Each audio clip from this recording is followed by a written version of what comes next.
Good morning, everyone. Thank you for giving me this opportunity to present my topic today. My presentation is about formal and dynamic translation.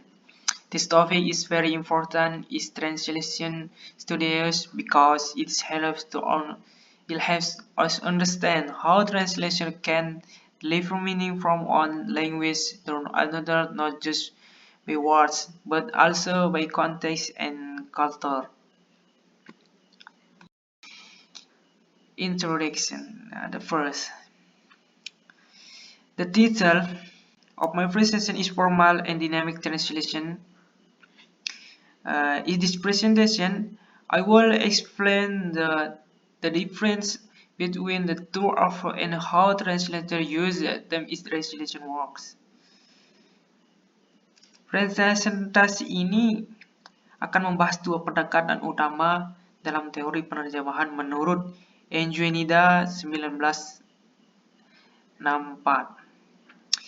Translation is the process of transferring from the sequence language to target language.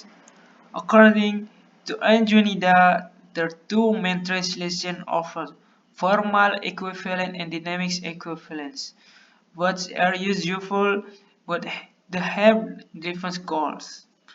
Kamu mengenalkan konsep dasar dulu bahwa penerjemahan bukan sekedar memindahkan kata, tetapi sebuah makna.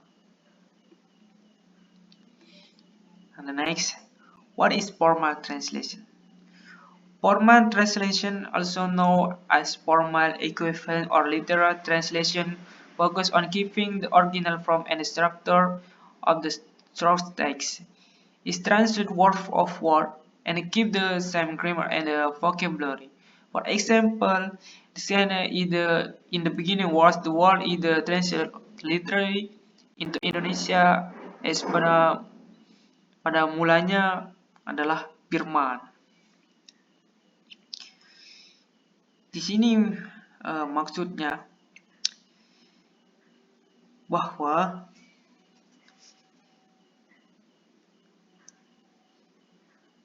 formal translation ini literally fokus on keeping the original from the structure the source text. Seperti contoh, in the beginning was the word, yang dimana artinya pada mulanya adalah firman. The next, characteristics of formal translation. There are several characteristics for formal translation.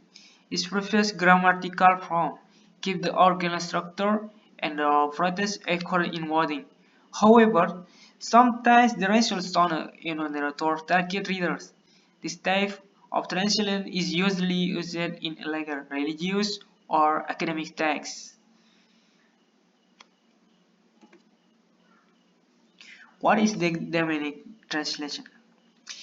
Dynamic translation, also called dynamic equivalent or functional translation, focus on the magic and the effect on the reader. It tries to make the translation so natural in the target language.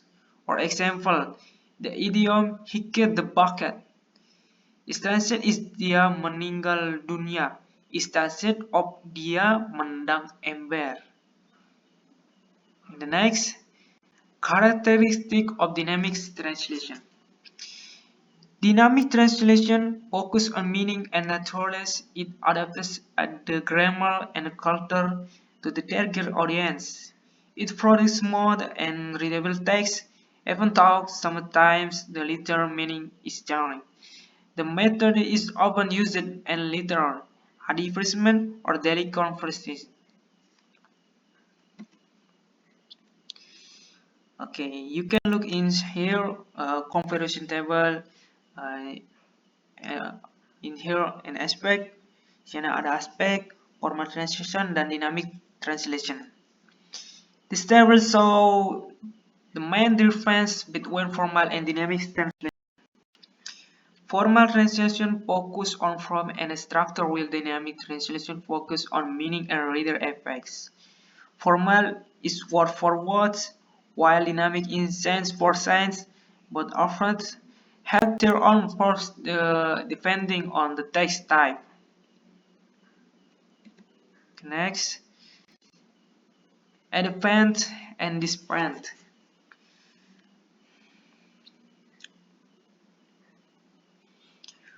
Formal translation is accurate in wording but can sound unnatural. On the other hand, dynamic translation so natural and communicative but might lose some literal accuracy. So, translator must choose which of these used depending on the text. Next, example comparison. Here are two examples of both methods.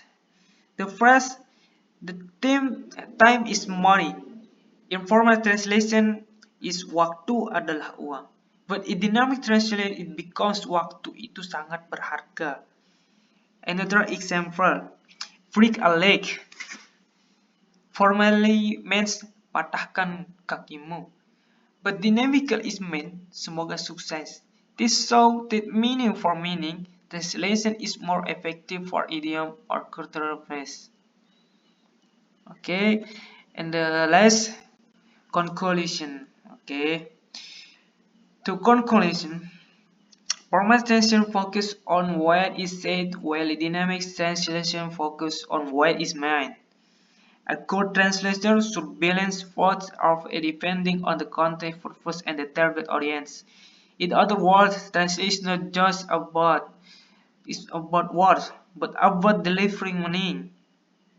Okay, and the last, the conclusion, formal and dynamic translation have their own strength and weakness.